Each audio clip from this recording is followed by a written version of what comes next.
it was my bucket list wish to go to explore the Kimberley with you guys. I'd always heard that you guys were the best. But I'm just wondering, for those who don't know what the area is like, what the Kimberley is like, how do you explain it to people?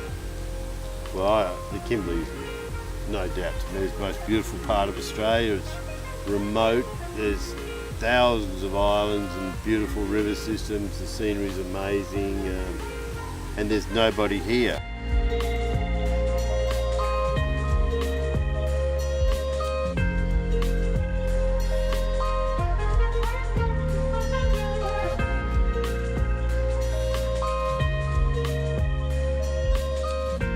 When do the whales appear?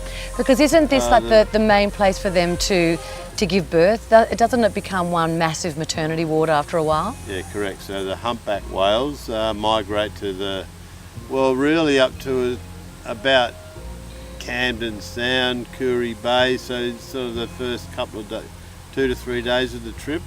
How safe are we from crocs? Because my heart has been in my mouth in regards to crocs, but I've only seen one so far, so is my fear unfounded or? No, the crocodiles are there, and that's what they are doing, and they're generally just hiding in amongst mangroves and you won't see them. But do you think that kind of gives the place a bit of an edge? I mean, it's, obviously there's nothing like it anywhere else in the world. The crocs are a total attraction. I mean, you have to be definitely aware they're there and respectful, and but I think they're one of the great things of this area. You know, they make it tougher for the ordinary guy to get here. And then it's interesting for me as a traveller, prior to coming on this trip, I was terrified. I was wondering, am I the worst mother in the world bringing my children onto this trip? And now I'm wondering, when am I going to see a croc? I really want to see a croc, almost like they're a party trick. Yeah, well, we'll see more as we travel further north. Yay! Yeah, I reckon we saw that one yesterday, and but like I said, they're just not as prolific now or as visual because the water's warm and they're able to maintain that body temperature, so they hide in those. They're happy hiding in the water and amongst the mangroves. And yeah, the Hunter and the Roe River tomorrow, and the Mitchell the day after, and that we'll see crocodiles. They're always there. Always there. You just got to know where to look. I should ask you also about the fishing, because I know a lot of people will come on this trip specifically for the fishing. I'm kind of loving the beautiful Aboriginal art, the nature, but some people specifically book year after year for that fishing. What do they come here to fish for? Well, the elusive, the catch of the day is always the barramundi. Why? Why is that prized? They grow to a good size. They're very acrobatic when they're captured, and they jump, and they're good-looking fish. And I guess everyone's heard of a barramundi and they want to catch one there, and they are a little elusive in the Kimberley. They're definitely more prolific in the Northern Territory, but we do get good feeds of barra. We get our fair share.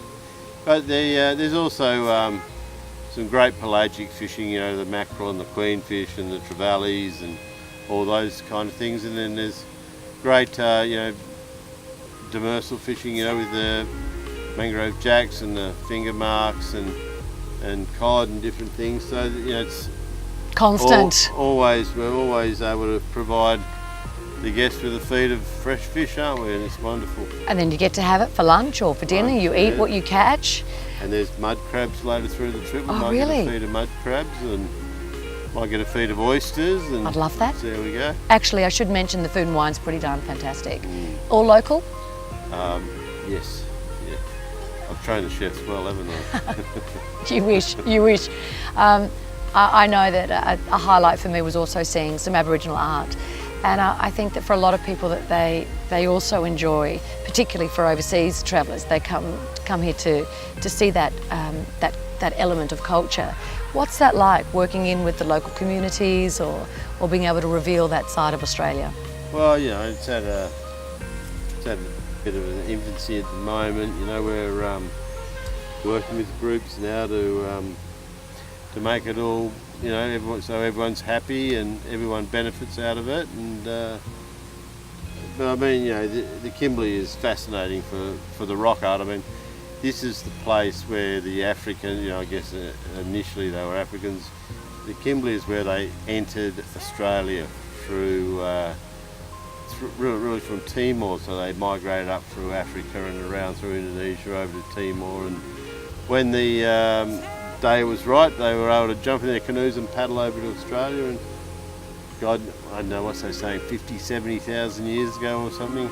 And so there's all these different eras of art here. So there's the art that was done, you know, in the very early stages of man migrating to Australia, and then I think there was a few different phases where they were able to come over, and you know, they were maybe every 10,000 years apart. So each time they've arrived, there's a new phase of rock art, and I think the more, you know, it's all still early days, and which is kind of exciting. Yeah, the more research, you know, there's some people really committing to finding out now what happened, and the more work gets done, that you know, it just gets more and more interesting all the time. Do you ever get tired of coming out here? I know you've been coming out here for so many years. No, I think I'm pretty fortunate. It's not a bad job.